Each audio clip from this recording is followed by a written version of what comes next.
computadora. Listo. Hola, ¿qué tal? Buenas noches con todos. Y seguimos con el ciclo de conferencias y entrevistas. En esta oportunidad vamos a tener la participación de Carlos Carcelén, un colega sanmarquino, que va a hablar sobre un tema coyuntural también. Y vamos a conocer también la historia, la importancia y otros temas más. ¿Sí? Voy a dar el pase para empezar a Raquel con la entrevista. Raquel. Ya, buenas noches, mi nombre es Raquel Sara Corrales Ramos, soy integrante del grupo Hablemos de Historia y en esta ocasión voy a entrevistar al historiador Carlos Carcelén. Bien, él es bachiller en Ciencias Sociales por la Universidad Nacional Mayor de San Marcos, es licenciado en Historia de la Universidad Mayor de San Marcos y es máster universitario en Historia de América Latina, Mundos Indígenas de la Universidad Pablo de Olavide, Sevilla. Es candidato a doctor en Historia de América Latina por la Universidad Pablo de Olavide. Es investigador asociado del proyecto ARCIS, el Programa Hidrológico Internacional de la UNESCO, y ha sido consultor del programa especial de MECED, del Banco Interamericano, desarrollado en el área de promoción e innovación educativa en la Dirección Nacional de Educación Secundaria y Superior Tecnológica del Ministerio de Educación. Entre sus investigaciones más destacadas son las doctrinas de Chaclla de Huarochirí, siglo XVI y XVII, organización y desarrollo de las parroquias rurales en el Perú colonial, y las respuestas culturales, sociales y a la transformación del medio ambiente, Lima y su entorno en el siglo XVIII, de la Universidad de Pablo de Olavide en la Facultad de Humanidades de Sevilla. Sus publicaciones más recientes son Las Guerras de Independencia, Entre dos Fuegos, en coedición, Cambios Permanentes con Daniel Morán, y otra vez en coedición, otra investigación reciente con Daniel Morán y Laura Amador, que es el terremoto de 1736 y su impacto en la salud en la ciudad de Lima, en la revista peruana de Medicina Experimental y Salud Pública. Otra investigación reciente que ha realizado es con Sally Inga acerca de las epidemias de la fiebre amarilla en el puerto del Callao durante 1868. Y la última, que es más reciente, que también ha hecho con editorial coedición con Daniel Morán y Miriam Acuña, que es las epidemias y las condiciones de salud en el Perú, el colapso demográfico del siglo XVI y una perspectiva histórica en la revista de Médica Vallejiana. Bueno, las siguientes preguntas es con respecto a cómo surgió esa vocación, ese interés por la historia. Buenas noches y agradezco a Daniel por la iniciativa de difundir la historia a través de esta serie de entrevistas y conversaciones, ¿no? Y bueno, agradezco la pregunta también. Y diría que vocación, desde que estaba en el colegio, tuve la suerte de haber estudiado la secundaria en Guadalupe y tener una gran cantidad de profesores que motivaron la lectura, la investigación y también la escritura, ¿no? Y a partir de estar en el colegio, de haberme, incluso por ahí veo que se ha conectado un colega de la promoción del colegio, siempre me gustó la investigación y la década que, como muchos han considerado la década perdida de América Latina, en el Perú vimos una serie de transformaciones para mal, y que en mi generación tuvo un impacto muy fuerte, creando lo que algunos llamaron conciencia crítica, histórica, y a partir de eso creo que pude enrumbar mi privilegio tal vez de escoger una carrera en una época tan complicada, ¿no? Y en ese aspecto agradecerle siempre a mi familia de que nunca dudaron y siempre me apoyaron para poder estudiar historia en San Marcos, ¿no? Y bueno, dentro de la Facultad de Ciencias Sociales fui perfilando primero la vocación y luego ya el camino hacia la investigación histórica, con buenos profesores que tuvimos en esa época, de cursos generales de ciencias sociales, de teoría social, como Julio Kotler, Aníbal Quijano, sobre todo ellos, ¿no? Rodrigo Montoya, otro profesor. Y ya en el área de historia, propiamente maestros como Manuel Burga, Miguel Maticorena, Carlos Araníbar, son los que promovieron mucho la investigación, ¿no? Y otros profesores que con su altísimo nivel de erudición marcaron también ejemplos como Valdemar Espinosa o Carlos Lazo, ¿no? Entonces sí hubo una motivación o vocación que supe, creo que aprovechar, que felizmente tuve el apoyo y dentro de la universidad, en esos años turbulentos de fines de la década de los 80 y comienzos de los 90, hubieron profesores, hubieron maestros que, no solo a mí, puedo mencionar a varios otros colegas, que algunos son profesores en San Marcos, otros profesores en otras universidades peruanas y en el extranjero, que supimos valorar esos aportes, esas enseñanzas y seguir, ¿no?, en esta carrera que me imagino varios de los que han hablado ya, Manuel, Ricardo, antes que yo en esta sección, y los que van a hablar les van a decir que es bonita, es placentera, pero tiene complicaciones, ¿no? Complicaciones que están asociadas a, bueno, pues a las escaseces propias del país subdesarrollado en el que vivimos y a las escaseces de un medio en que la gente lee poco, consume poca cultura y demanda pocas explicaciones del pasado, ¿no? Como que la memoria duele, como que, como que el pasado quiere esconderse. Entonces, en estas circunstancias, la tarea de los historiadores es doblemente complicada, ¿no? No tenemos el marco de apoyo institucional, pero también tenemos una demanda social, ¿no? No tenemos esa demanda de los componentes sociales que nos eh, exigen investigar y producir para responder sus necesidades.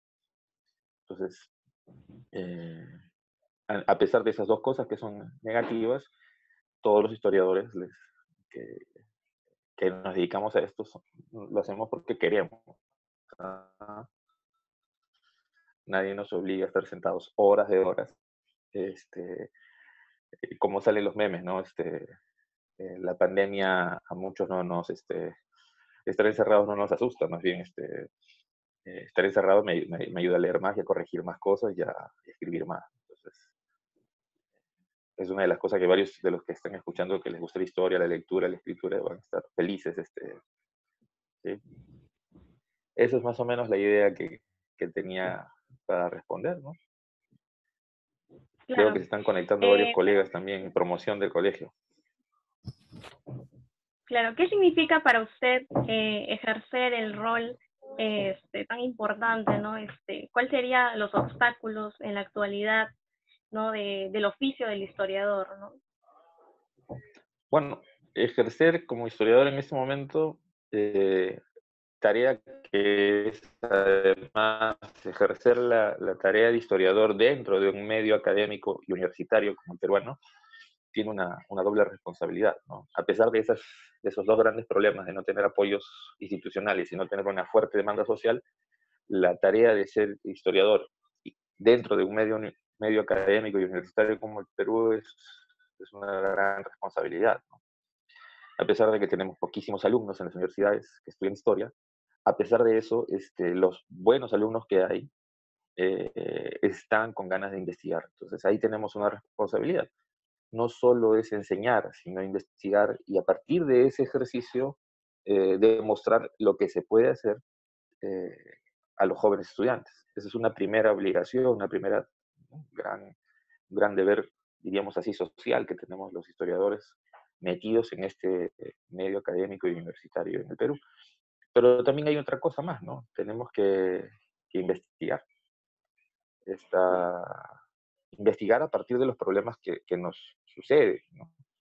Ya ya van a ser 100 años de la aparición más o menos de los escritos de Marc Bloch y Lucien Febvre que plantean esta idea de una historia problema, ¿no? Es decir, no una historia porque me gusta el pasado de la institución X, no una historia porque, como dirían ellos, una lógica de anticuario, y años después, Michel Foucault dirá una visión arqueológica, ¿no? No, partir de esta necesidad de explicarnos a nosotros mismos, ¿no? Y los mejores libros de historia de los últimos años en el Perú han surgido a partir de estas demandas de memoria, ¿no? Entonces, creo que todos acá saben la importancia del libro de Historia de la Corrupción del difunto Pocho Quiroz Norris, que es un libro que explica lo que vivimos, ¿sí? Y varios aquí, o la mayoría, y sobre todo los sanmarquinos, saben de los estudios de la profesora y colega Mariana Manarelli, que nos pone y rescata el papel de la mujer como ente, como ser, como elemento central de la historia en nuestro país. Y de lo, obviamente, de cómo a lo largo del tiempo ha luchado para salir, ha luchado para ejercer su ciudadanía, su importancia dentro del país. Entonces, a partir de eso yo creo que somos inmensamente responsables los historiadores para recurrir a la memoria y explicar lo que vivimos. Claro. Particularmente yo lo hago con los temas ambientales, ya voy a tener más o menos, sí, exactamente tengo 20 años trabajando estos temas, a partir de mi primer proyecto que mencionaste, es el proyecto Archis, del Programa Hidrológico de la UNESCO, que fui reclutado por un colega francés, Hélène Jorat, que es el director de mi tesis, que me recluta para trabajar en eso, ¿no? A partir de la experiencia que había obtenido trabajando con archivos eclesiásticos, bajo la, diríamos así, dirección y batuta, diríamos, teórico-metodológica de historiadores que a la vez eran pues científicos sociales que a la vez eran sacerdotes, como Enrique Urbano o Manuel Marsal, que ya han fallecido, ¿no? Entonces, a partir de estos trabajos de investigación en archivos eclesiásticos en Lima, Cusco, Arequipa, La Paz, Huamanga, entonces me reclutan estos colegas franceses para trabajar los temas ambientales, y desde ese momento he seguido estos temas y incluso ya hay varios tesistas. Hace unas semanas, ¿no? Más o menos 2, 3 meses sustentó una tesis un joven historiador ¿no? que ya está haciendo sus primeros pininos como profesor en San Marcos. Y hay varias tesis más que están desarrollándose sobre estos temas, ¿no? Que son terremotos, niños, salud, epidemias.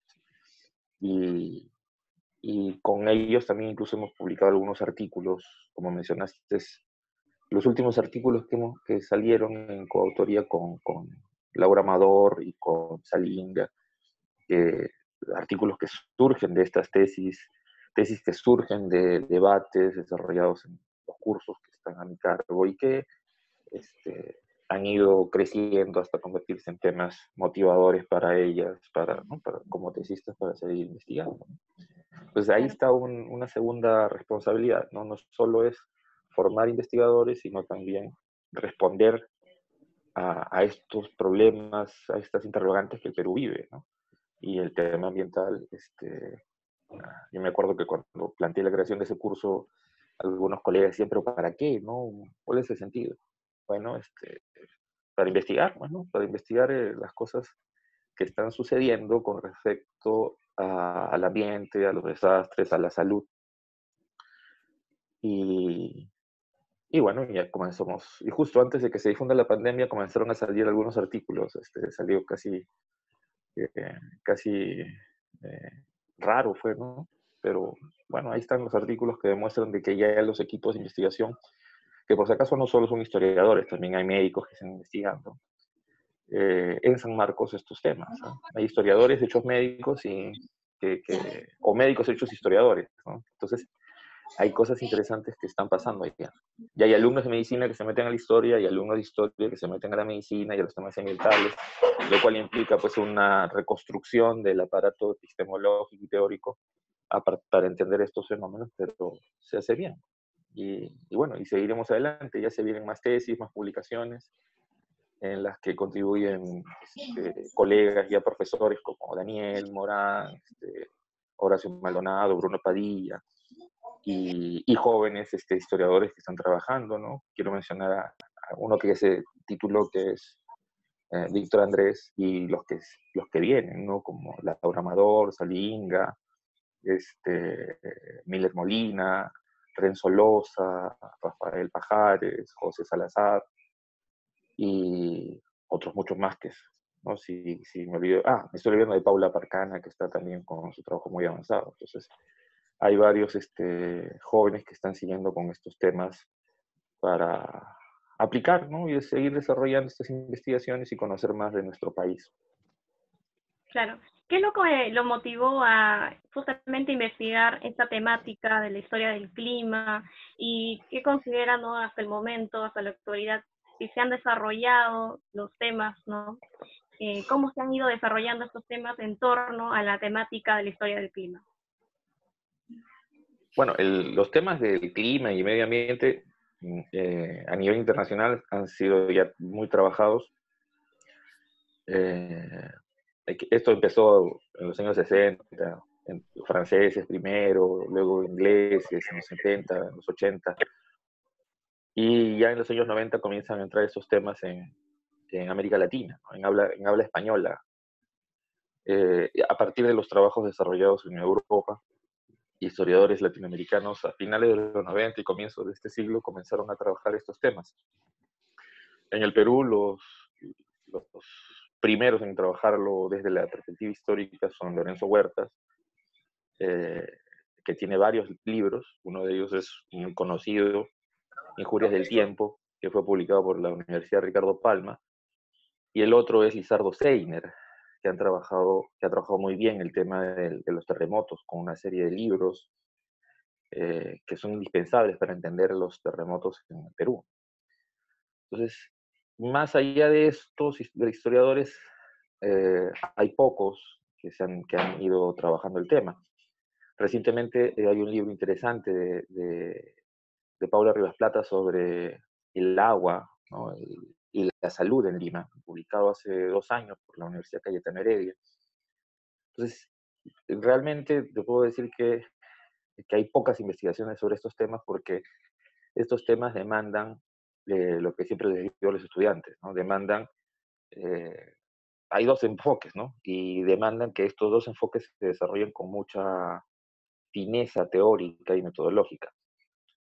Y eso implica una larga lectura de los aportes de historiadores, sobre todo europeos, y algunos que han adaptado para América Latina. Hay casos mexicanos muy interesantes, casos en Argentina, en México. Eh, algo, algo trabajar en la parte teórica, son historiadores, saben que en el archivo hay información de todo, pero cómo enfrentar y cómo buscar estos datos que te reflejan los problemas asociados al aire, al agua, a la tierra, ¿no? Al ambiente en general, la contaminación, las enfermedades, ¿no? Tendrías que ser suertudo, que encuentres un expediente que diga las causas de la sequía de Lima de tal año a tal año, ¿no? O de las inundaciones en Lima de tal año a tal año. Ya, si ya pues eres suertudo, pero eso no se da. Entonces tienes que hacer un trabajo de hormiga para ir buscando lluvias, las sequías, la protesta social sobre, por ejemplo, el manejo del agua o la contaminación, los problemas de salud. Y hay un montón de indicadores que puedes encontrar ¿no? ocultos sobre esos temas en la documentación. Entonces, ahí es donde el trabajo se hace tedioso. Pero sí, te puedo decir que sí hay bastantes casos y estudios interesantes. No solo en San Marcos, ¿eh? Sé que hay colegas que están desarrollando estos temas en Arequipa, en Cusco, en Huamanga, en Trujillo. En Trujillo quiero saludar al colega Juan Castañeda, que está haciendo trabajo sobre estos temas asociados a las sequías e inundaciones en el norte. Entonces, hay bastantes cosas que se pueden hacer. La investigación es necesaria, los archivos están ahí. Ahora lo que dije al inicio, no hay apoyo institucional.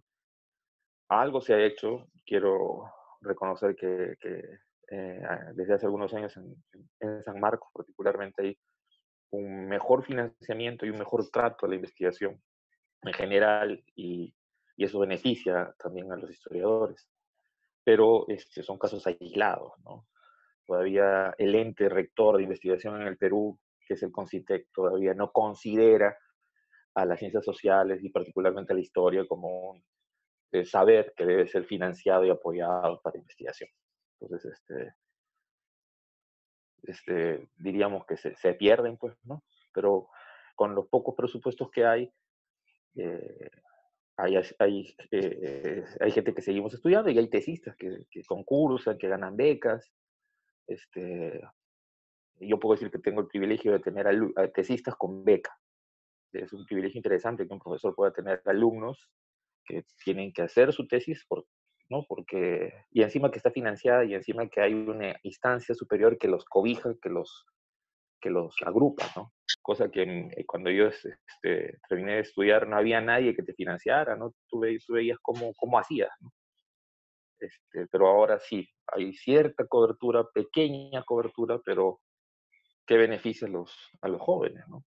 Y eso ayuda a que más gente se anime a investigar, ¿no? Y espero yo que esta coyuntura de la pandemia nos abra los ojos. En San Marcos va a haber proyectos de eso, estoy seguro, pero que también el gobierno meta plata para investigar, ¿no? Porque esta pandemia es un caso global, pero al Perú le han pasado un montón de epidemias, un montón de desastres naturales, y muy poco sabemos de eso, ¿no? Tenemos una escasa conciencia de lo ambiental, una escasa conciencia del riesgo y del peligro donde vivimos. Claro. Referente a ello, si hiciéramos una comparación a través del tiempo, ¿no? Con el periodo actual, con el contexto actual, ¿usted ha notado que ha habido algún cambio referente a cómo afrontar esas epidemias Mm, o no ha no, habido cambio? bueno, epidemias y desastres en general, casi no hay manera, ¿no?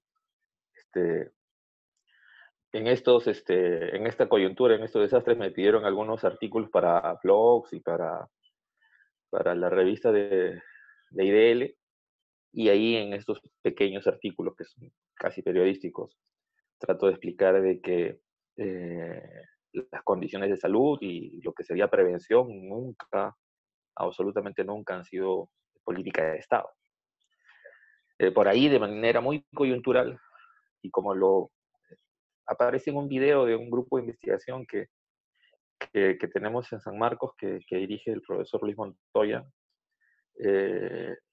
ahí trato de explicar de que con respecto a las políticas públicas para frenar desastres o naturales en general, casi no se ha dado nada, ¿no? Solo hay dos etapas más o menos de prevención, dos épocas o dos grandes desastres donde el gobierno metió cerebro y metió plata para evitar, ¿no? Masificar la tragedia, la muerte y los costos. Y fueron para el niño del 25, que a pesar de su capacidad destructora, hubo ciertas respuestas eficientes del gobierno dictatorial de Leguía. Y algo similar pasó con el niño del 97 y 98. Fujimori también utilizó de manera también dictatorial y autoritaria formas para controlar, ¿no? Así que hay, ¿no?, una moraleja terrible para nuestra historia. Las dos únicas veces donde se ha tratado de enfrentar mejor un desastre se hizo de manera autoritaria. En la actualidad, lo que vivimos ahora en estos días hace pensar de que podríamos haber enfrentado mejor este desastre con actitudes más autoritarias, porque a veces ahí en el problema del debate de la democracia en países postcoloniales, ¿no? Eh, a veces no funciona, ¿no? Hay sectores populares o sectores de clase media o alta que el mensaje entró por acá y salió por acá, ¿no? Y con excusas tan tontas como tengo que salir a pasear al perro, ¿no? Me ahogo en mi casa, me estreso, o voy a comprar una chela, la gente sale y se expone. Tal vez ellos no se mueran, pero se exponen en ser los vectores de transmisión de la enfermedad, matando a otras personas, ¿ya? Entonces, yo creo que una actitud un poquito más, no digo dictatorial ni autoritaria, sino enérgica de las fuerzas del orden, de los responsables de ejercer el aparato coercitivo, ¿sí? O sea, la policía y el ejército, el tener un ministerio del Interior y un ministerio de Defensa que aplique la ley, no nos haría nada mala, porque lo que estamos viendo es desorden. A pesar de la emergencia que vivimos, vemos desorden. Y ese desorden se soluciona lamentablemente ejerciendo la capacidad coercitiva que está sancionada por ley. O sea, no, tampoco es violación de derechos humanos, ¿eh? Tampoco es eso. Y bueno, sobre el tema de la salud, en un artículo que saqué hace unos días en la revista IDL, el año 2009 hubo lo de la gripe AH1N1 y el Ministerio de Educación hizo un muy buen trabajo, un estudio muy bueno para enfrentar una posible pandemia. Lamentablemente, de los 2009 en adelante nunca se implementó todo lo que implicaba la infraestructura, la capacitación, la emergencia, el equipamiento. Nunca. Se dejó ahí. Por eso mismo, este gobierno no le quedó otra que apenas tomaron en serio la pandemia, ¿no? La inmovilización, la cuarentena, el cierre de caminos, el cierre de fronteras. ¿Por qué? Porque no tenemos en infraestructura, capacitación, equipamiento, personal médico, no tenemos cómo enfrentar una enfermedad de este tipo. ¿Ya? Y obviamente eso tiene que ver con todas las pésimas gestiones de gobierno a nivel del sector salud desde el año 2009 hasta ahorita. ¿Ya?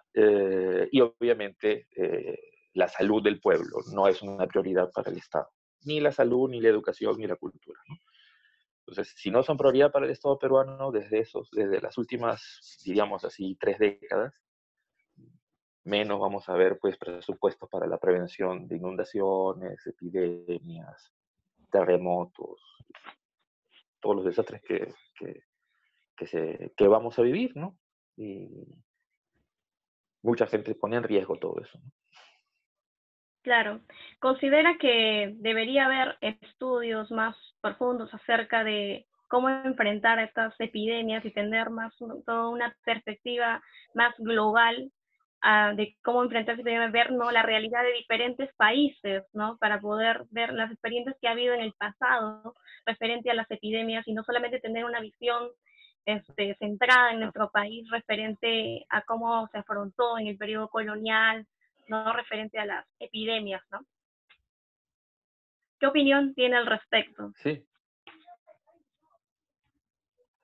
mira, cuando surgió esto, conversé con WhatsApp, con la medida que Concitel no nos empelota a las ciencias sociales, eh, tratar de plantear un proyecto dentro del espacio de la universidad. La idea sería, pues, la cuestión fundamental es tener un programa que investigue estas epidemias en términos históricos sociales, pero también que pueda procurar crear un proyecto para responder a estas epidemias. O sea, ¿qué ha pasado? Lo que vemos ahora con la cuarentena y el aislamiento social.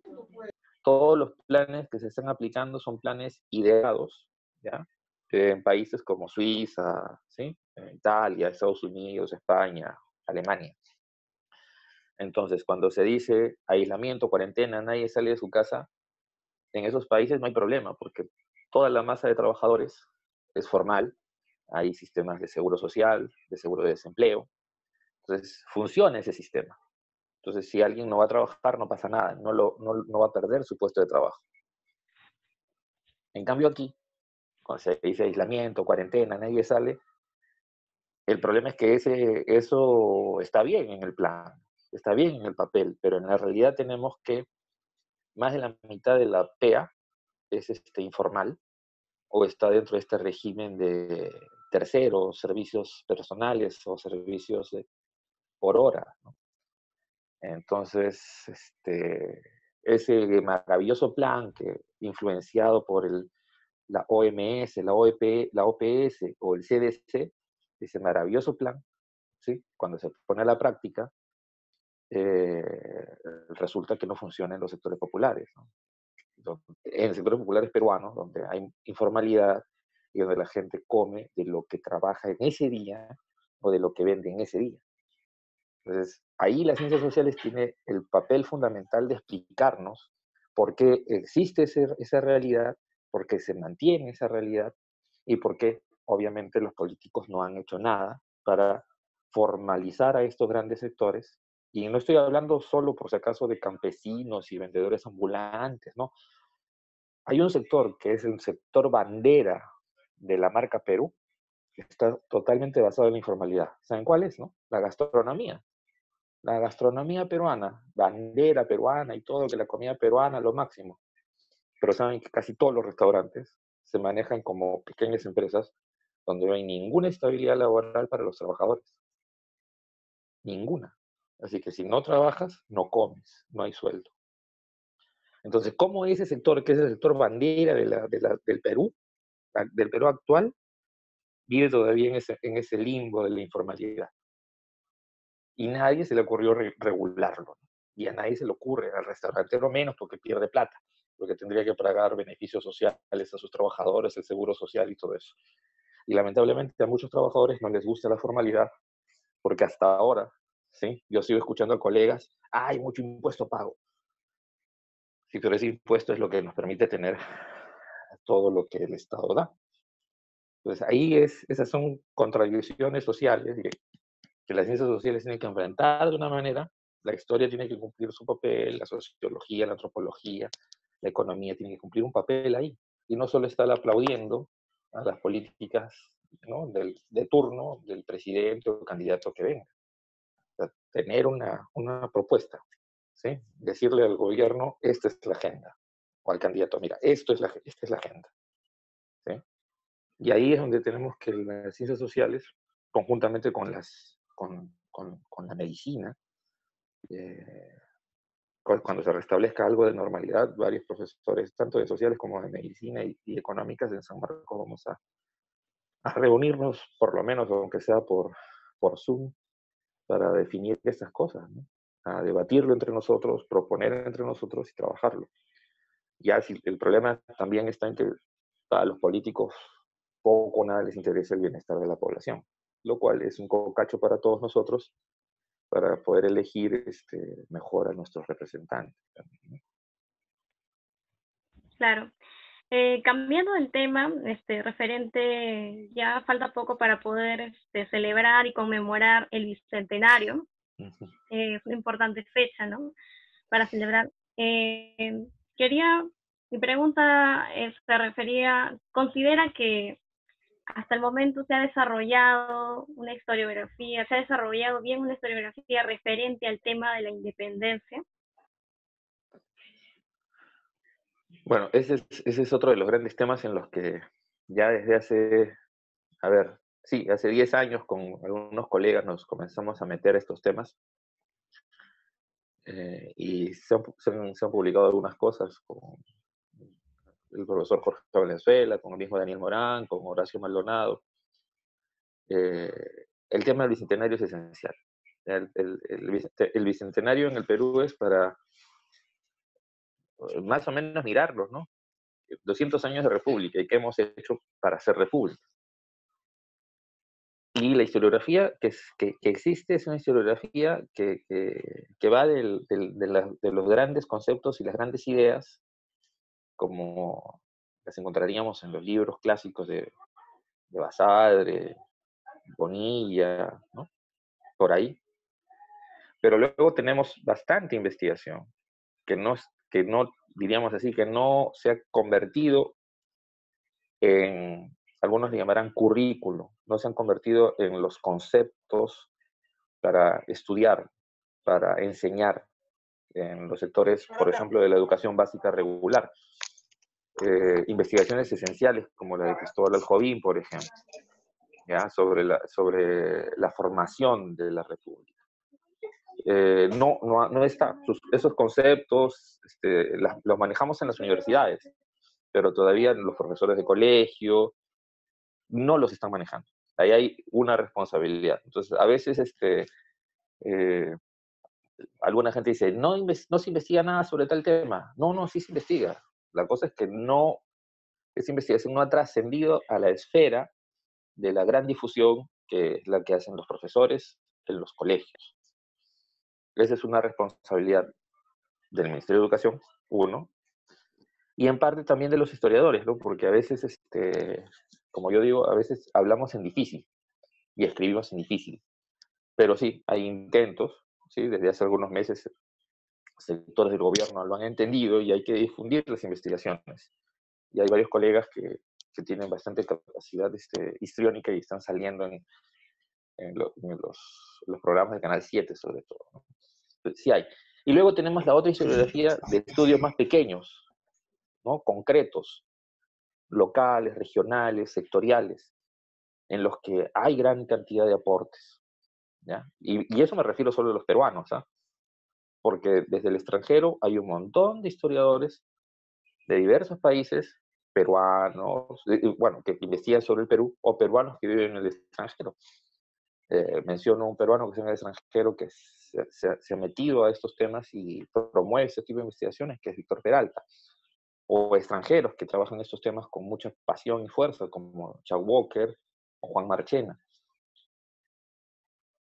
Entonces hay una historiografía interesante, pero, ¿sí? Lamentablemente, por ejemplo, no sé, pongo un caso, ¿no? Que es el caso de las investigaciones que hay sobre Huánuco, que son muy buenas sobre la participación del pueblo, el debate político, el levantamiento, bacán, pero ¿cuánto de eso se transmite, ¿no? A los profesores de educación secundaria, o en educación básica regular en general, en la región Huánuco? ¿Y cuánto de esto se enseña a los estudiantes de educación básica en los colegios de Huánuco? Y ya no hablemos de Cusco, ¿no? Donde hubo una rebelión impresionante, ¿no? Siempre les digo a los jóvenes cuando me tocan cursos generales, o en la pre, o en todos los niveles que enseño, les digo así claramente: si la rebelión de los hermanos Angulo hubiera sido en Argentina, en Venezuela, en Colombia, en México, en Estados Unidos, ya tendrían novelas, telenovelas, películas, miniseries. En el Perú, la rebelión de los Angulos, no hay nada, salvo las investigaciones específicas de historiadores. No hay ni siquiera hay una dramaturgia, no hay nada sobre eso, ¿no? Michelle Alexander y Eduardo Adriansen, los grandes productores de novelas y miniseries, no se han metido a entender la historia, ¿no? Entonces, van a hacer seguro una miniserie del coronavirus, pero no va a haber nada más, no va a haber nada de la identidad, ¿no? Que es lo que nos está faltando. Pero sí hay una historiografía, pero como muchas veces lo he mencionado en clases, esta historiografía está divorciada. ¿De quién? Del profesor de colegio, que es el que al final es el que genera la conciencia, ¿ya? Ahí siempre les digo, por si acaso, a todos los que son jóvenes estudiantes de historia o historiadores jóvenes, nosotros no vamos a cambiar la conciencia nacional, nosotros no vamos a cambiar la conciencia histórica, y menos la conciencia de clase del pueblo, ¿ya? Nosotros vamos a contribuir con nuestros estudios, pero quien la chambea, quien está ahí en el frente de batalla, es el profesor de colegio. Y esos profesores de colegio, ¿sí? Porque el ministerio no lo hace, porque las direcciones regionales no lo hacen, ese director no conoce los estudios que hay, brillantes estudios sobre la rebelión del Cusco, la rebelión de Huánuco, la rebelión de Tacna, los alzamientos en Trujillo, en Huaura, en Pasco, no lo conoce. Y a veces son profesores de la misma región. Entonces, esa es una de las cosas que es una tarea por hacer, ¿no? Dialogar más, ¿sí? Yo siempre digo, prefiero escribir un artículo en una revista para profesores que en una revista Scopus, pero la diferencia es que ahora la ley dice que solo los Scopus dan puntaje para las bonificaciones de investigador y docente. Pero no hay otra, ¿no? Ahí tenemos que jugar ese doble ritmo, a sacar nuestro gran artículo académico para que nos den puntaje y las bonificaciones, y también tratar de hacer un artículo de difusión, un texto de difusión para los profesores del colegio, porque ellos son, ¿sí?, los que van a generar la conciencia, o sea, no nosotros. No. Y ahí viene lo interesante de la investigación histórica, ¿no? O sea, no los quiero desanimar, sino más bien hay que seguir adelante. Claro, referente a lo que mencionó, ¿no? Que los docentes, justamente por un tema de que el Ministerio de Educación, no hay una también inversión pública, ¿no? En la educación, es porque también el docente tiene como herramienta los textos escolares, ¿no? Y como bien hemos observado también en los textos escolares que muchas veces no están bien desarrollados, sino que siempre se menciona la historia de, por ejemplo, de la independencia desde una mirada tradicional, no como usted ha mencionado, ¿no? Desde la perspectiva regional, ¿no? Digamos, un panorama amplio de la historia, ¿no? De saber la independencia de Latinoamérica, ¿no? Sino simplemente una historiografía nacionalista, ¿no? No una mirada, una visión más amplia de la historia. Pero, ¿qué consideraría usted, aparte de brindarle un texto al docente para poder ampliar, ¿no? Para que pueda instruirse, ¿no? Poder enseñar, transmitir ese conocimiento para formar la memoria colectiva histórica referente a los textos escolares? Debería haber más investigaciones referente a los temas de historia que se desarrollan en los textos escolares. ¿Qué opina usted al respecto? Bueno, hay una de las cosas bueno, además de ser profesor en la universidad, también estoy dentro de la comisión del Bicentenario que creó San Marcos. Y siempre se debatió con autoridades de distintos niveles, locales, regionales y nacionales. Se discutió el uso de fondos para promover eventos, no solo investigaciones, ¿eh?, sino también eventos donde las investigaciones se difundan en textos, manuales, conferencias a los profesores. O sea, el público objetivo son los profesores. Ahora, muy pocas regiones o gobiernos locales o regionales lo han hecho. Trujillo sé que lo ha hecho, bien por ellos. Algo hicieron en Cusco, algo han hecho en Arequipa, pero en Lima muy poco se está haciendo. Espero que a pesar de esta crisis, de esta epidemia, los proyectos de varios gobiernos locales y regionales continúen.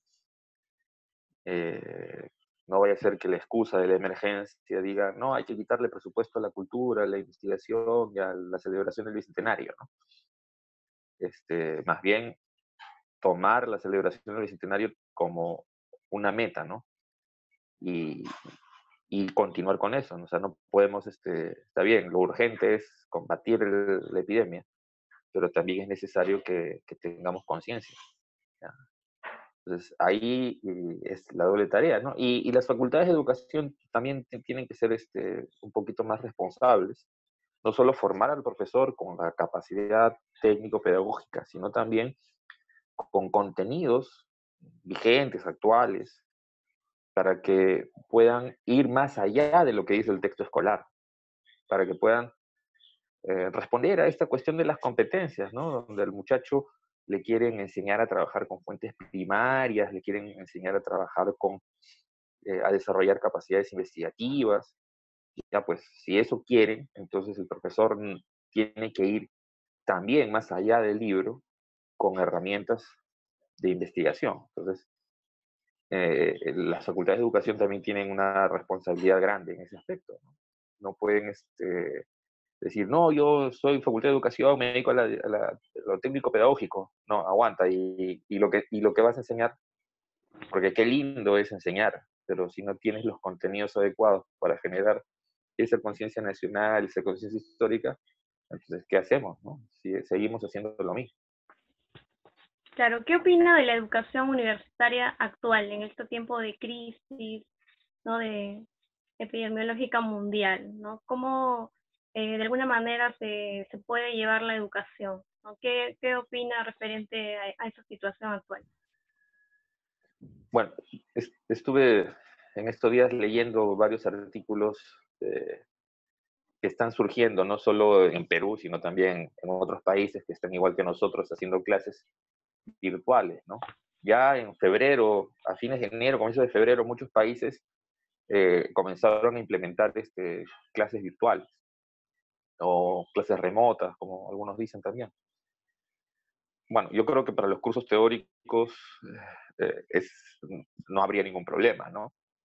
Para los cursos prácticos, técnicos y carreras que tienen fundamentalmente esa formación profesional va a ser algo imposible. Y así que es para cursos como los nuestros. Ahora, en el caso de la formación de los historiadores hay cosas prácticas, ¿no? O sea, aunque algunos profesores están diciendo, bueno, tenemos escaneados los documentos, por ahí podemos hacer paleografía. Pero la técnica de archivología, la técnica de manejo documental, eso no se va a poder hacer, ¿no? Ahí hay un hueco que en la carrera, en la formación de los historiadores o los estudiantes de historia que se matriculen en estos semestres, ¿no? Ahora, la educación virtual es muy buena y todo eso, pero necesitamos equipamiento, ¿no? Las redes, capacitación, tres cosas, ¿no? Son esenciales. Lo primero es la infraestructura. ¿Las universidades están capacitadas para hacerlo? Yo creo que sí. San Marcos tenía una aula virtual que muy pocos profesores usábamos, pero que estaba ahí, que algunas carreras, algunas escuelas lo han usado muy bien. Eso es lo primero. Hay universidades que tienen menos desarrollo tecnológico, menos infraestructura instalada. Y luego lo otro que es fundamental, la capacitación. ¿Estamos los profesores capacitados para trabajar de esta manera? Y ahí es donde viene la gran interrogante, ¿no? San Marcos ya va como 3 semanas capacitando a los profesores y todavía cada vez que me meto a los grupos de capacitación, muchos todavía están perdidos. El problema del micrófono, algunos no saben todavía bien el manejo de estos equipos. Y ahí es donde viene la tercera cosa, la voluntad de cambio, ¿no? La voluntad de adaptación. Entonces, muy bien, yo no tengo la capacitación porque, bueno, pues no soy nativo digital, no soy millennial, pero tengo lo tercero, tengo las ganas de seguir enseñando y transmitiendo conocimientos. Y si tengo esas ganas, así me pongan pues el programa más difícil, lo voy a aprender. Y además, ninguno de los programas que están de moda son difíciles. O sea, el Zoom es como hacer una videollamada en WhatsApp, el Meet es igual y los otros son igual de fáciles. Entonces no hay ningún misterio. Ya les Claro, digo, tengo tías, abuelas que hacen videollamadas en WhatsApp y se conectan en red entre varias de ellas en WhatsApp y es divertidísimo verlas. Y si ellas pueden, que tienen 70, 80, 90 años, creo que cualquiera de nosotros puede hacerlo. Entonces, claro. ahí, voluntad, capacitación y equipamiento. Ahora, el gobierno también tiene que poner la mano al pecho y dijo, ¿no?, que las universidades dispongan de sus recursos, pero aguanta, de los recursos directamente recaudados. Y esos recursos ya no hay, pues, porque nadie se está matriculando en la pre, nadie se está matriculando en posgrado, se han caído los cursos, ya no hay titulaciones, ¿ya? Entonces, si eso se ha caído, eh, no hay examen de admisión. Si eso se cae, ¿de dónde saca San Marcos, ¿no?, recursos para implementar esas tecnologías?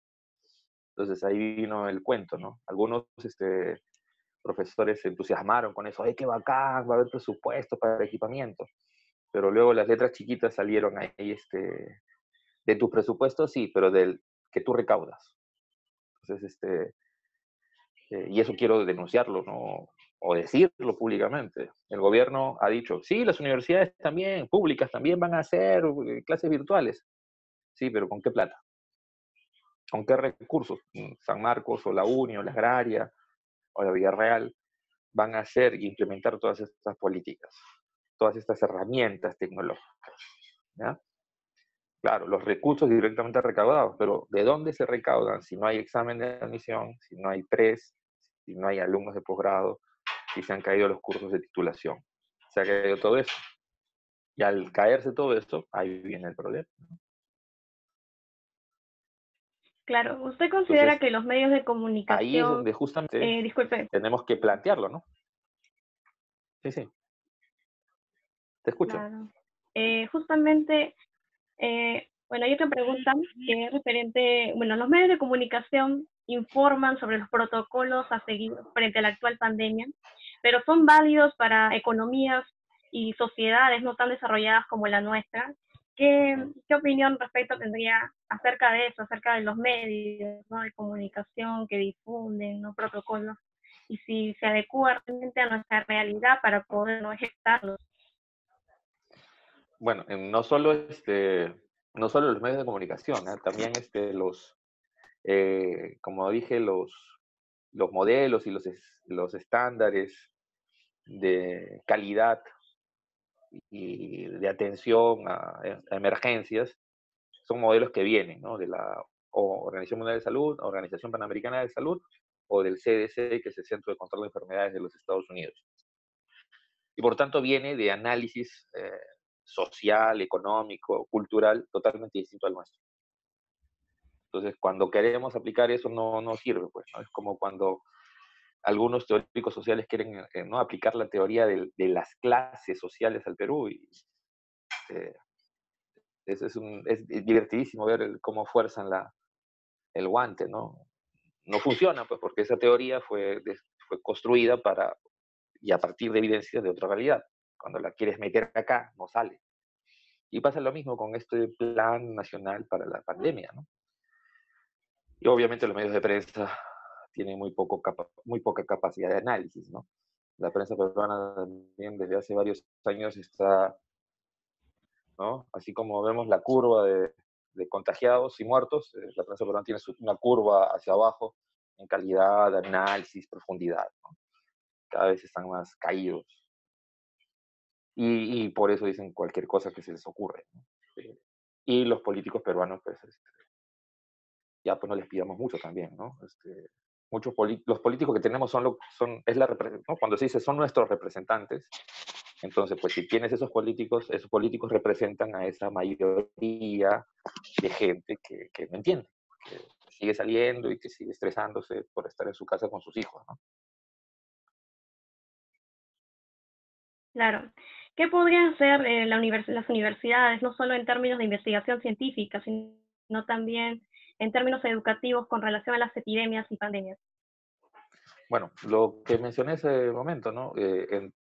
Con varios colegas hemos estado viendo, ¿no? Que cuando se recupere la normalidad, particularmente en San Marcos, hacer, ¿no? O sea, no solo lo que mencioné, no solo escribir nuestras investigaciones para los informes, para Concitec o para los artículos, Scopus, sino también para hacer capacitaciones, ¿no? Sería excelente que estos equipos de investigación que hay en la Facultad de Medicina, en las facultades sociales, hagan conferencias masivas. Obviamente no se va a hacer nada masivo durante muchos meses, pero por lo menos programar, ¿no? Eh, y, y trabajar con quién, con los profesores del colegio, con el público en general, pero sobre todo los profesores, porque son ellos, vuelvo a repetir, la punta de lanza, ¿no? Los profesores son la infantería de la conciencia histórica. Si en esa infantería no, vamos a seguir citando a Basadre todavía, por buena cantidad de años más, hablando de la independencia, y las epidemias no se van a ver como cosas arbitrarias, abstractas, y que por ahí un grupo de locos investiga en San Marcos o en la Cayetana, ¿no? Claro, en los últimos años usted ha publicado algunos artículos que analizan el impacto de los sismos sobre la población y sus condiciones de salud. Realizar este tipo de investigación demanda una formación muy especializada, dado que estamos hablando de medicina y sismología. Bueno, yo para empezar, eh, cuando me metí a los temas ambientales tuve que meterme a leer un montón de cosas sobre, primero, medio ambiente, clima, física de la atmósfera, climatología, hidrología, para conocer eso. Y cuando nos metimos a terremotos, también cosas de vulcanología, sismología. Obviamente no me he vuelto climatólogo, ni vulcanólogo, ni tampoco epidemiólogo. Para eso, en los trabajos que he publicado, utilizo, ¿no?, y adapto a las necesidades históricas los conceptos necesarios, ¿no? Porque el historiador es el historiador, que necesitará a los geógrafos, climatólogos, físicos, médicos, es necesario, ¿no? Es lo que algunos llaman las ciencias auxiliares, pero ni tan auxiliares, ¿eh? Son indispensables para entender estos temas. Entonces, con los tesistas, si hemos trabajado varios de estos temas, ellos tienen que utilizar los conceptos que vienen de si van a hablar de epidemias, los conceptos que vienen de los médicos. Si van a hablar de terremotos, los conceptos que vienen de los vulcanólogos, los sismólogos, los físicos de la Tierra, como se dice, ¿no? Y si van a hablar del clima, de las inundaciones y sequías, bueno, tendrán que utilizar a los climatólogos, físicos de la atmósfera, que son los expertos en eso, ¿no? Lo cual es indispensable para poder hacer una buena investigación. Entonces, este tipo de investigaciones te obliga sí o sí a descentrarte, ¿no? No solo utilizar las fuentes históricas y los libros de investigación histórica, sino, bueno, si me dice lluvia, bueno, ¿qué cosa es la lluvia? ¿Qué es la precipitación? Si me dice niño, ¿qué cosa es el niño? Sus impactos. Si me dice desastre, ¿qué cosa es desastre? Entonces ya hay material bibliográfico, ¿no? Hay libros que incluso traducen para la realidad peruana, ¿no? El INDECI tiene una serie de vocabularios específicos que implica y que significa tales y tales y tales desastres, ¿no? O sea, no de manera arbitraria usamos los términos, ¿no? Huaico, ni niño, ni lluvia, ¿no? Sino esos términos tienen una conceptualización precisa que le hacen los climatólogos que trabajan en el CENAMI, y ni vuelta que darle, ¿no? El historiador no puede jugar con palabras en esos temas. Estamos obligados a usar estos términos de las ciencias que algunos llaman ciencias duras, ¿no? ¿Cuál sería este último mensaje que, bueno, se quedaría ya por cuestiones de tiempo?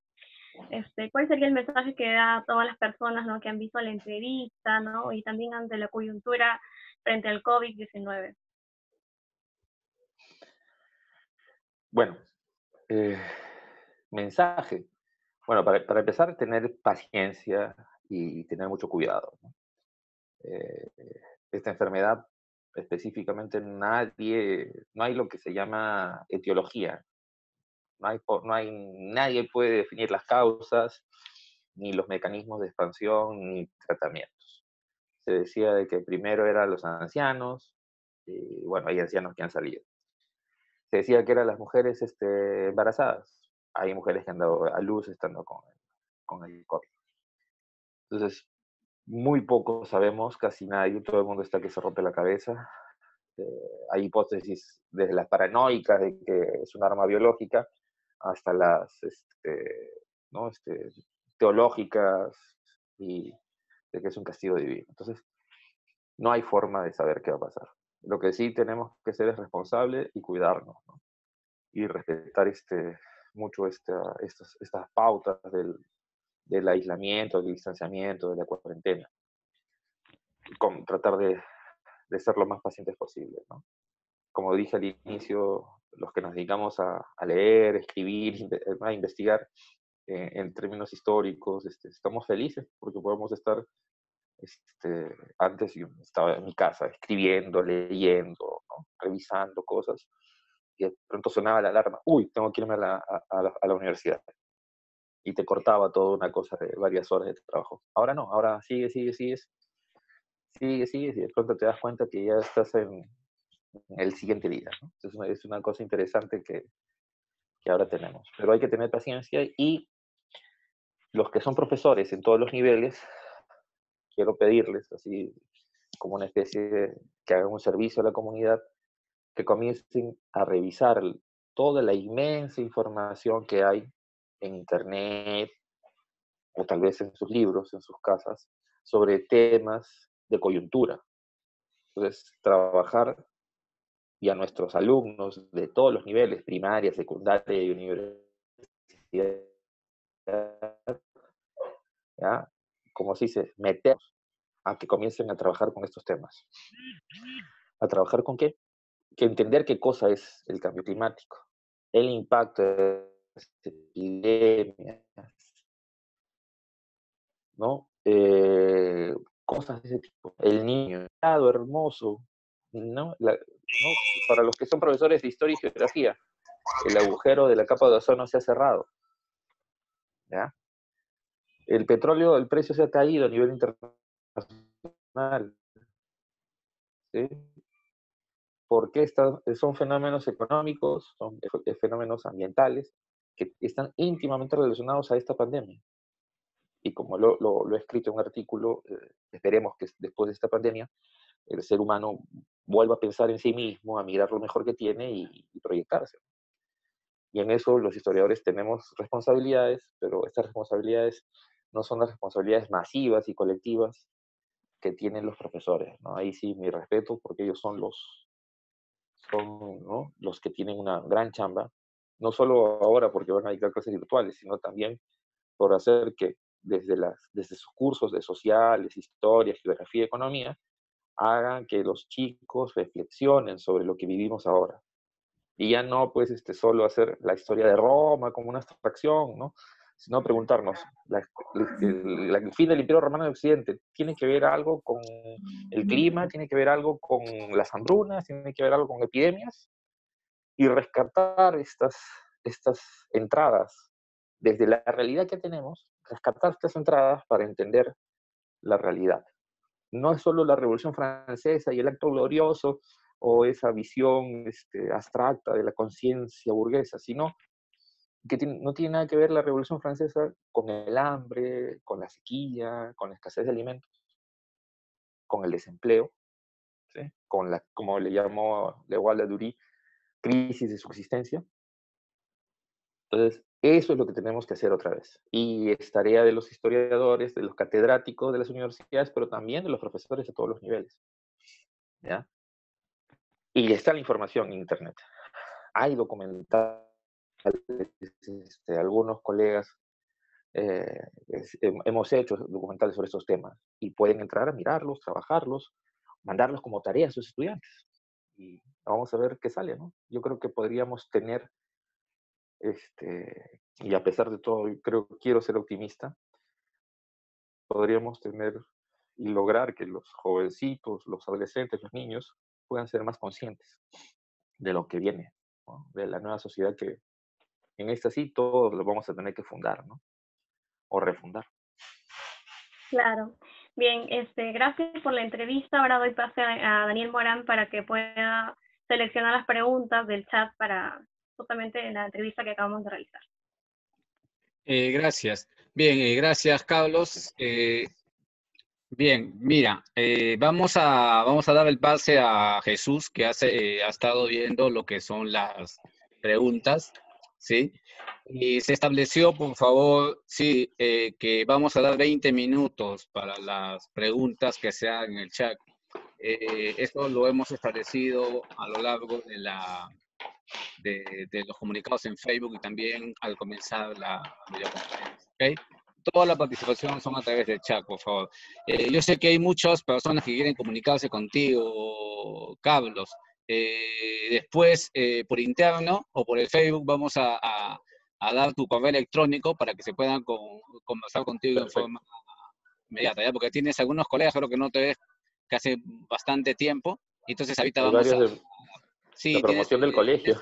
un colegio, Juan José Saavedra, está pidiendo la Sí, sí. palabra, pero hemos quedado que no se podría, ¿no? Tú sabes, pero vamos a hacerla para poder darle a él, pues, ¿no? Que se conecte por el Facebook y le podemos dar incluso tu teléfono, ¿no? Para que se pueda contactar contigo, ¿ya?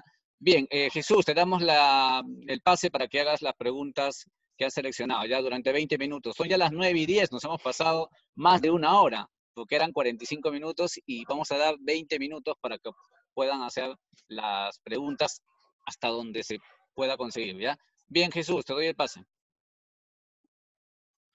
Bueno, agradecer primero al profesor Kerselén por su entrevista.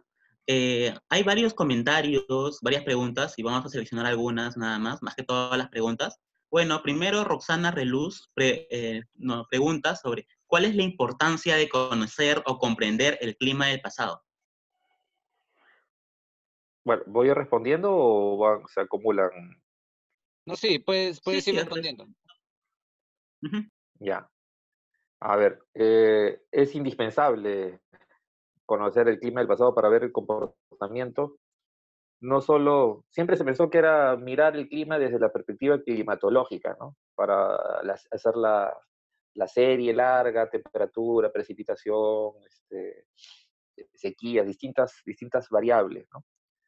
Para entender y hacer la predicción, el pronóstico del tiempo, como se dice. Bien, esa es la parte climatológica, ¿no?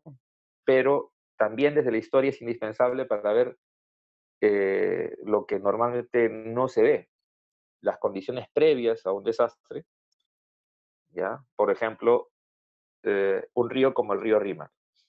Antes de un niño, ese río está limpio, ese río se maneja de manera adecuada o ese río acumula sedimento, basura y un montón de cosas. Durante el desastre, durante la inundación, durante el niño, saber cuál es la respuesta social que a lo largo del tiempo se ha ido generando. Y lo tercero, es indispensable saber cuáles han sido las respuestas, desde los gobiernos locales hasta el gobierno nacional, ¿no? ¿Qué respuestas se han generado en esos tres tiempos? Entonces, una historia que quiera ver el clima, los desastres naturales, el medio ambiente, tiene que tomar esos tres tiempos, ¿no? Porque si no, nos perdemos y solo estaríamos viendo, como hacen los científicos duros, ¿sí? Estaríamos viendo solo la serie, el pronóstico y el cálculo, ¿sí? Pero el problema es que cuando hacen eso, una política de Estado sobre un desastre, solo se basa en la información de los científicos duros, ¿saben qué pasa, no? Se olvidan de la gente. Y al olvidarse de la gente, se olvidan de el daño que produce la inundación, sequía, terremoto, erupción volcánica o epidemia. Se olvidan de esa gente. Y al olvidarse de esa gente, tenemos los otros problemas, migraciones forzosas, desplazamientos de población, ¿sí? Invasiones, ¿ya? Lo que estamos viendo ahorita, pues, o sea, como el esquema de combatir la pandemia, enfrentar la pandemia, viene de fuera, lo metimos aquí y al no aplicarlo bien, al no entenderlo, porque no somos Suiza, ¿sí? No somos Alemania, no somos Italia, entonces el resultado es que esos millones de habitantes que viven en la informalidad del día a día, no les queda otra que regresar a sus comunidades, ¿sí? Y la prensa, pues, como ya lo he dicho, una prensa con poco cerebro les ha puesto caminantes, ¿no? Son fanáticos seguro de Walking Dead, pero si no utilizamos una visión histórica social de estos desastres, entonces es lo que está pasando, ¿no? Desde una ciencia dura, la epidemiología, la medicina, las ciencias biológicas, se creó un programa, pero allá, en Suiza, en Italia, y acá lo metemos a rajatabla. Pero ese programa no ve, pues, la señora que vende molientes, no ve el joven carpintero o el señor jardinero, que ahora se han quedado sin trabajo. Entonces, para eso, el enfoque histórico-social sobre el clima, el medio ambiente, los desastres es indispensable.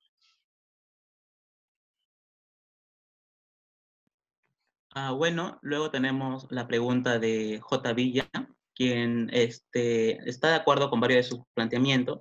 Sin embargo, señala que la carrera profesional de historia se ha diversificado, pero está pensándose en la investigación, pero que se consolida de forma aislada la archivística y que se tiene ahorita en cuenta como una carrera que tiene un tratamiento técnico de las fuentes documentales, cursos como bibliografía, organización, descripción. Entonces, lo que él se pregunta es, en su opinión, ¿cómo merma o si merma en sí en algo el trabajo de investigación, pudiendo emplear para tal fin la tecnología en la misma investigación?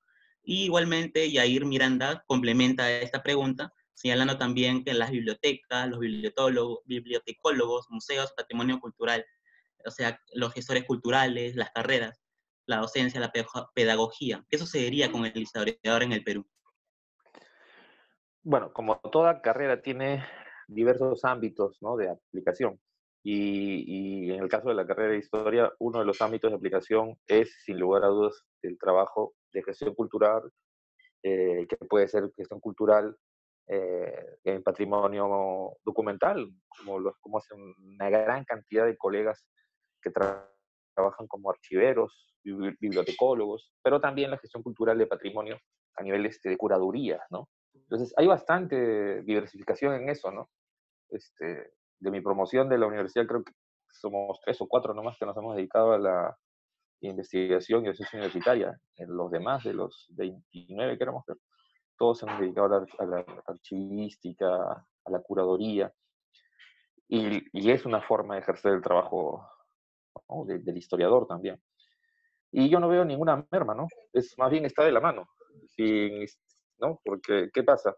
Cuanto más historiadores trabajan en esa parte técnica, tecnológica, tendremos entonces mayor disponibilidad de buenas fuentes, mejor conservación de fuentes para trabajarlas, ¿no?, para aplicarlas y usarlas en los trabajos de investigación. Eh, Porque ¿no?, sin archivos no hay historia, pero para que haya un buen archivo, el archivero tiene que ser competente, capacitado, y si viene de la carrera de historia, mejor, porque conoce las necesidades que el historiador tiene, ¿no? Entonces, van de la mano, yo no veo ninguna dificultad. Y obviamente, como ya lo han dicho muchos historiadores, el, el ciclo 2019-2 con Daniel y Morán y con Cristóbal Aljovín, organizamos unas conferencias a comienzo de ciclo, y en una de ellas habló nuestro maestro Luis Miguel Glave. Y él dijo claramente eso, ¿no? En la actualidad es más fácil ser historiador porque ahora no necesitas viajar a Sevilla para tener la información de la conquista, por ejemplo, ¿no? Mientras que Porras o Valdemar Espinosa o María Rostorovsky se pasaron meses de meses allá en el gigantesco Archivo General de Indias, ahora mucha de esa información, o casi toda, la tienes en Internet. Y como les digo a los estudiantes de San Marcos, ahora, para hacer mi marco teórico de mi tesis de licenciatura, tuve que recorrer un montón de bibliotecas. ¿Ya? Ahora ustedes no necesitan recorrer casi nada, ¿no? Se sientan un ratito y sale todo eh, en el Internet. Entonces, la tecnología más bien ha facilitado varias cosas, ¿no? Cuando apareció el Internet, cuando pues, comenzó este boom del Internet, yo escuchaba a mucha gente que decía, va a morir el libro, va a morir la investigación, va a morir la literatura, va a morir la historia. Y al contrario, esta tecnología ha permitido masificarla, que más gente se acerque a la lectura y facilitar el acceso a los libros y a las fuentes. Y esto es fundamental. Y quiero agradecerles a todos los bibliotecólogos, bibliotecarios, archiveros, historiadores metidos en archivo y en curaduría, porque ustedes son fundamentales para la chamba que hacemos los que queremos investigar, ¿no? Y si bien es cierto, mis tesistas a veces son reconozco que algunos son muy obsesivos e insistentes, así éramos todos cuando estábamos terminando nuestra carrera, muchas ganas de investigar, y, y eso, ¿no? Ustedes son los archiveros y bibliotecarios, son los que responden bien a esas demandas, ¿no?, de los jovencitos que quieren obsesivamente, compulsivamente sacar sus tesis, sacar sus materiales. Y gracias a ustedes.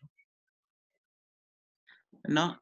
También Daniel Varas pregunta sobre qué retos y objetivos debería tener la historiografía de camino a los 200 años de la independencia, y también cómo hacer una historia que contraste con la historiografía oficial.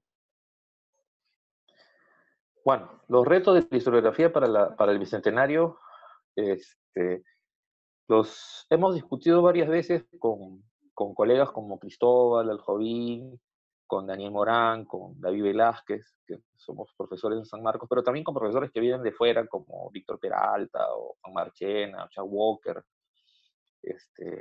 Limuel Glave, y otros más, ¿no? Hemos discutido siempre que es indispensable comenzar a hacer, como dijo, así textualmente lo dijo Juan Marchena en San Marcos en agosto del año pasado, ir a esas pequeñas historias,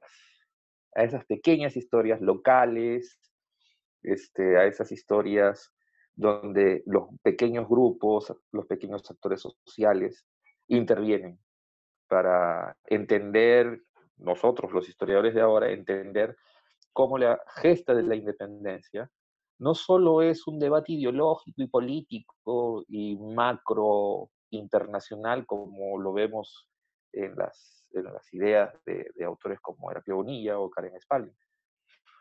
Y tampoco es ¿no? La independencia es una lógica de conciencias e intereses como lo veía De la Puente o Basadre, sino qué intereses hay, ¿no?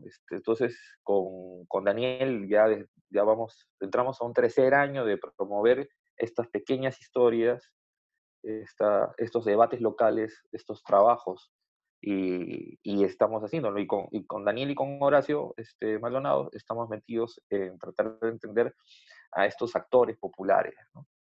La plebe, como se le dice. Tenemos, ¿no? Desde los archivos locales, ahí los colegas de provincias, sus archivos locales, sus héroes locales, ¿ya? Entonces sería interesante de que también se metan a esta investigación y obviamente van a encontrar, como dice el viejo dicho, el que busca encuentra. Y tenemos mucha información que no trabajamos, tenemos actores sociales cotidianos, que son la base para estas pequeñas historias que Juan Marchena nos exigió a un grupo de historiadores que estuvimos ahí en su conferencia en agosto del año pasado en San Marcos, ¿no? Y esa es la tarea, ese es el principal reto, ¿no? Y de esa manera combatimos dos cosas, lo que dije al inicio, ¿no? Combatimos esa falta de identidad, pero también combatimos supuestas versiones oficiosas, supuestas versiones oficiales, ¿no? Entonces, sabemos que hay un grito independentista en Cusco antes que en Lima. ¿Pero por qué no se celebra lo de Cusco? Bueno, pues hay que explicar, ¿no? Y eso ya implicará conocer bien el detalle de esas épocas, pero también meternos al debate político, ¿no? Pero no podemos, los historiadores, no podemos ir a un debate político o teórico sin argumentos, y esos argumentos vienen del análisis de las fuentes, ¿no?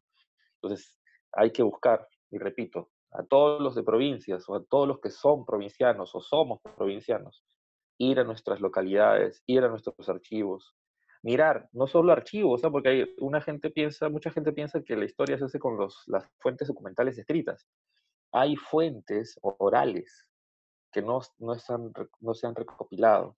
Y como ya hace muchos años, ya antropólogos, historiadores, franceses sobre todo, como Nathan Bachtel, por ejemplo, César Itier también, han recopilado tradición oral que se refleja en la danza, en la dramaturgia popular.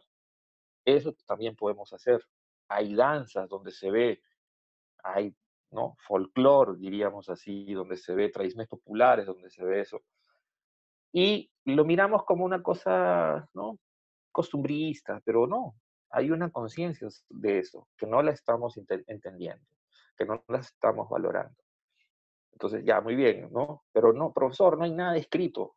Mi localidad no tiene archivo, pero seguro que tiene fiestas, seguro que tiene danza, seguro que tiene tradición oral.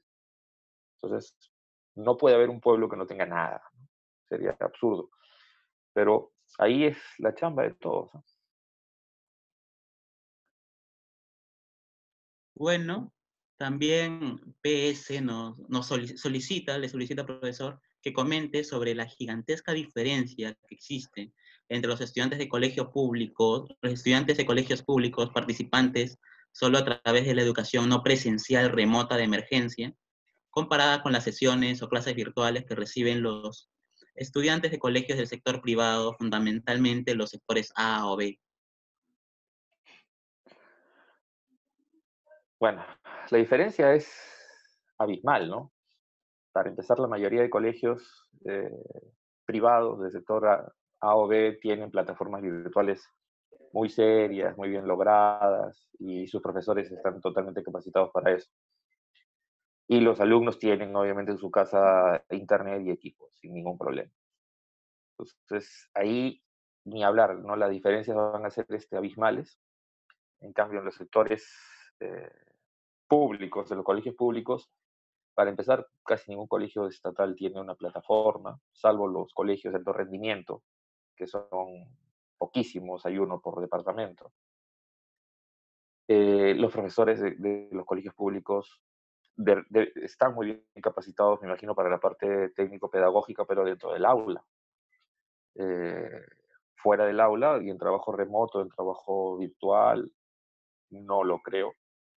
El Estado no invirtió. Así que lo que vemos en la educación ahora es lo mismo que estamos viendo en la salud. Son los sectores sociales que desde hace décadas no han sido prioridad. Y al no ser prioridad, ¿no? Tenemos, así como los colegios estatales no tienen equipamiento, ni capacitación, ni personal calificado, y no hay computadoras, y no hay redes, ¿sí? Lo mismo vemos en los hospitales, no hay equipamiento, no hay personal capacitado, no hay UCIs, no hay ventiladores mecánicos. Entonces, lamentablemente es parte de un mismo modelo de Estado que tiene que ser ahorita reevaluado, y esperemos que en el 2021 no votemos por cualquier aventurero o aventurera que nos quieran engañar, ¿no? Ahí tenemos, así que las diferencias van a ser así, ahora se va a ver las diferencias, ¿no? Cuando alguien dice, esta crisis es igual para todos, no, eso es falso. Esta crisis afecta más al que menos tiene. El que tiene su trabajo asegurado, su contrato permanente, con estabilidad laboral o nombramiento, no tiene problema. Está en su casa tranquilo y sabe que a fin de mes le van a depositar su sueldo y que puede comprar por delivery si quiere, ¿no? Pero los demás, estamos hablando de más de la mitad de la PEA, por si acaso, ¿eh?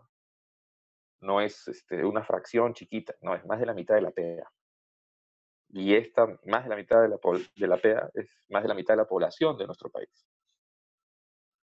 Entonces, ahí es donde estas diferencias que se ven en el cuidado y la atención de la salud, las vamos a ver igual en el cuidado y la atención de la educación. Entonces, estamos igual, ¿no? Es un paralelo, ¿no? Se ve claramente ahí las diferencias sociales. Si tienes un seguro social bueno o una EPS social buena, vas a una clínica, a un policlínico de calidad. Sí, lo mismo pasa en la educación. Colegio privado bueno tiene todavía las herramientas virtuales y capacitación para brindarte. Ahora, no tienes seguro social, no tienes trabajo estable, no te queda otra que el SIS. Y lo mismo pasa con muchos colegios estatales, ¿no? Muchos colegios estatales son como el SIS, ¿no? A veces algunos se molestan porque hago comparaciones de ese tipo, pero es eso, ¿no? Lamentablemente esa misma calidad que ves en un hospital del Estado que se queda a pedazos, es lo mismo que ves en un colegio estatal. Entonces, esto es parte, diríamos así, es un problema sistémico, no es un problema que lo va a solucionar un gobierno, y menos un gobierno débil como el que tenemos, sin grupo parlamentario, sin base social, sin partido, sin nada, ¿no? Este gobierno no va a hacer nada. Este gobierno solo está ahí para, ¿no? Se fueron todos y lo dejaron al señor Vizcarra con el timón ahí, no puede soltarlo, ¿sí? Porque si lo suelta se cae el avión. Ahí lo han dejado. Y el 28, el 21 viene otro a chapar el timón. Pero esperemos que ese nuevo piloto tenga algo en la cabeza y algo por escrito también, ¿ya? Esperemos nomás. Bueno, para finalizar la ronda de preguntas, juntaremos dos preguntas, la de Wenceslao Estelo y la de Juan Cho. Wenceslao señala más o menos que usted podría comentar un poco sobre la estrategia que utilizó el ingeniero John Frank Stevens para la epidemia de la fiebre amarilla, la malaria, y cómo se podría aplicar las mismas estrategias en el Perú, como una creación de comunidades en torno a los diferentes proyectos. También Juancho señala que si es que esta situación histórica de la pandemia que vivimos actualmente puede generar o puede producir cambios profundos en nuestra idiosincrasia. Bueno, eso es todo. Bueno, sobre lo primero, sobre las estrategias, que hay muchas, hay diversidad. Lo que la historia de la medicina ha hecho es estudiar las respuestas a epidemias históricos, ¿ya? En San Fernando, en la gloriosa Facultad de Medicina de San Fernando, hay una impresionante cantidad de investigaciones de primer nivel, desde el siglo XIX en adelante, a las distintas epidemias, fiebre amarilla, malaria, paludismo, dengue incluso. Hemos trabajado con algunos estudiantes algunos de estos temas. Bueno, Sally Inga, que está terminando su tesis, pero también quiero mencionar a un joven profesor también que ha trabajado estos temas, que es Franco Lobo. Y tenemos referencias sobre estas investigaciones, pero así como los historiadores tenemos, también las tienen los que hacen la gran historia de la medicina y que lamentablemente en estos análisis que ellos han hecho, proyectos que incluso han desarrollado dentro del Ministerio de Salud, muy poco se les ha hecho caso, ¿no? Pero sí, es indispensable recurrir a estas viejas estrategias, ¿ya? Que fueron y surgieron de manera focalizada para enfrentar enfermedades en distintas zonas del Perú y aplicarlas para todo. Entonces, ¿no? Ahí sí hay que ser mea culpa, el medio académico peruano no ha sido orgánico, no ha sido sistemático en estudiar estas viejas experiencias, ¿ya? Y entender lo que han hecho otros países, ¿no? Las experiencias que se han dado en Asia, en África, en Europa o en Centroamérica. No las hemos estudiado, ¿ya? En todo caso, deberíamos estudiarlas ya no con el trabajo de fuentes primarias, sino obviamente recopilando la información que ahora en Internet está abundando. Hay una cantidad impresionante de apertura de bases bibliográficas y bases de artículos y tesis a las cuales podemos revisar, ¿no? Entonces, por ese lado, yo creo que el pasado nos va a enseñar a salir de estas crisis del presente y del futuro, porque esta pandemia es, por si acaso, sin ser catastrofista, esta pandemia es una llamada de atención de lo que se va a venir con ¿no? Según todos los parámetros y modelos matemáticos, con el cambio climático y el incremento de la temperatura. Ahora, respecto a si esta pandemia va a cambiar nuestra cultura, sí, claro que sí. Es innegable que todas nuestras costumbres masivas, globalizadas, van a desaparecer. Por varios meses no va a haber fútbol, por varios meses no va a haber espectáculos públicos, por varios meses no va a haber turismo, ni viajes, ni transporte masivo, por varios meses. Ahora, esperemos que esto no afecte a la cultura como tal, pero sí va a afectar a la masificación. Ya no va a haber conciertos. Y aquí varios de los, ¿no? de los compañeros guadalupanos que están conectados, que íbamos a muchos conciertos, ya no va a haber conciertos. No va a haber fútbol a los que son hinchas de la U. No va a haber fútbol. Ya. Eso es el futuro. El futuro es a los que nos gusta ir pues a latear a librerías, a centros comerciales, buscando ofertas de libros o de videojuegos. Ya no va a haber eso. Eso no va a pasar. Varias cosas, sí. El turismo masivo, estos peregrinajes a distintos lugares también. Esto va a desaparecer.